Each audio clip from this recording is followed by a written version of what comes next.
It is Fun Food Friday. That means we're back in the kitchen, and this week we are with Bob Burkhart from Oliveto in South Tulsa. One of my favorite places, one of our favorite guests. Welcome back. Thanks. I appreciate it very much. What are we making today?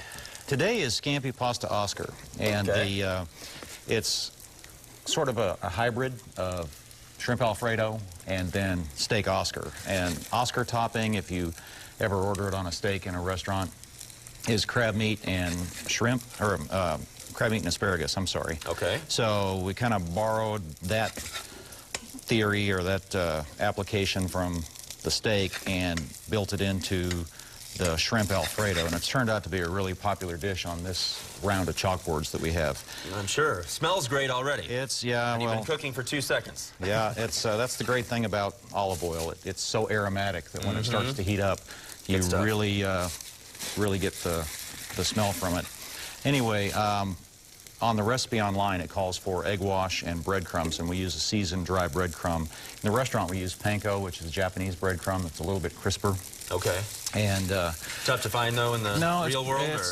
It's getting easier and easier to find. If you go to the specialty section of a grocery store, they almost always have it available there. Okay.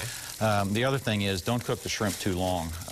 Really, for these smaller shrimp, it takes 45 seconds to a minute, and they are done all the way through and up to temperature, so we'll keep them from getting tough and rubbery when you cook them at home. Sure. So what's next here? This is Alfredo sauce, and you can either make it from scratch or you can purchase it at the store if you want to speed things up a little bit. As you can see, everything moves along pretty quickly when you have all your ingredients in place. That's farfalle pasta. This has been pre-cooked, and if you're making pasta one night, you can always cook a little bit extra and hold it for the next day.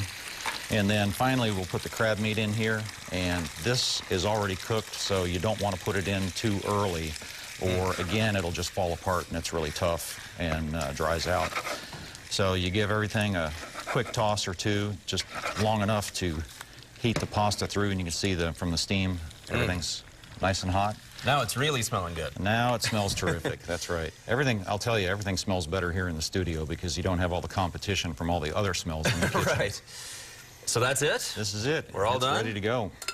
Looks great. Can't wait to try it. And again, it's called Scampi Pasta Oscar. Yep. Get that right? That's it. All right. And it's on our website at kjrh.com. We'll be back to try the pasta. And Dina, I'm going to drink both these bottles of wine after the show. So got lots going on over here.